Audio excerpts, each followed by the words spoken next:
তো hello' guys welcome back to আৰ্চেনাল লিকিয়াখন ব্লগ। তো আজি আমি যাই আছোঁ নলবাৰী বিশাললৈ। তো এতিয়া আমি আছোঁ নলবাৰী। তো তাত চাব পাৰিছে আৰু এইটো ভিডিঅ' বনাব মোৰ বহুত দিনে হৈ গ'ল। মই ভিডিঅ'টো থকা বুলি জনা নাছিলোঁ মোবাইলত। তো আজি মই ভইচ অভাৰ দিছোঁ। তো ভিডিঅ'টো সম্পূৰ্ণ চাই থাকক। আৰু এইখন হৈছে নলবাৰী অভাৰ ব্ৰিজ, যোনখন নতুনকৈ বনাই আছে এতিয়া, আগতে নাছিল। বনাবৰ 2 বছৰমান হ'ল ষ্টাৰ্ট কৰিব, এতিয়ালৈকে কমপ্লিট হোৱা নাই। টু চাইডৰ পৰা কমপ্লিট হৈছে, কিন্তু মাজতে অলপমান আছে মানে ৰেল লাইনটোৰ ওপৰখিনি, সেইখিনি হোৱা নাই কমপ্লিট। তো ভিডিঅ'টো চাই থাকক সম্পূৰ্ণ, আৰু যদি ভাল লাগে লাইক কৰি দিব। তো এইখিনিয়ে কমপ্লিট হোৱা নাই, মাজৰখিনি সেইফালেও হোৱা নাই, আৰু এইখিনি সেইফালেও হোৱা নাই। আৰু এইটো হৈছে নলবাৰী হৰি মন্দিৰ, য'ত ৰাস হয় প্ৰত্যেক বছৰে, কিন্তু লকডাউনৰ বাবে এই বছৰ হ'ব নাপালে, কিন্তু অহা বছৰো হৈ থাকিব আৰু যদি লকডাউন নহয়। আৰু এইখন নতুনকৈ খুলিছে ট্ৰেণ্ডছ মাৰ্কেট, আৰু এইখন হৈছে এম বজাৰ। কিন্তু আমি এম বজাৰতো নোসোমাওঁ, আমি কেৱল বিশালত যাম আজি।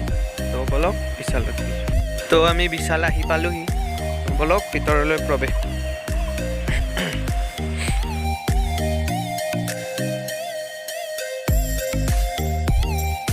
তো বিশালৰ প্ৰথম ফ্ল'ৰত আছে কাপোৰ, চাব পাৰিছে এইবিলাক।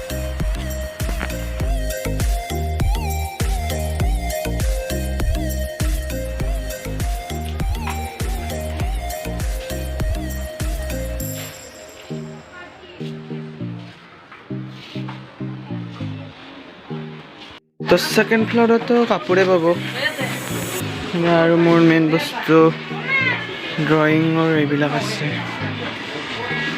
তো কিবা চাব লাগিল ইয়াত, তো এই পেকেট ল'ম বুলি ভাবিছোঁ।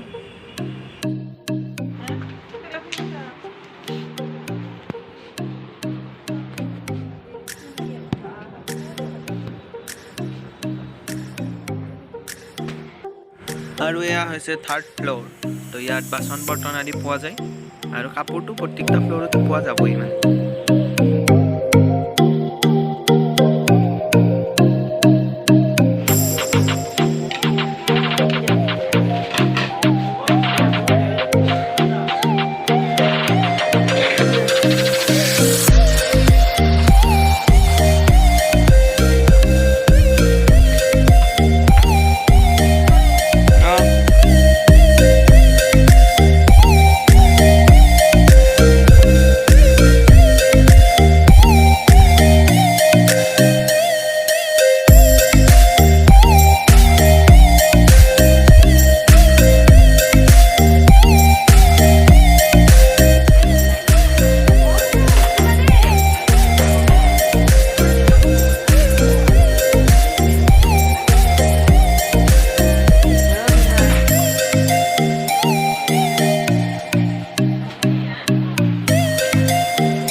তো এতিয়া ৰাতি হৈ গ'ল।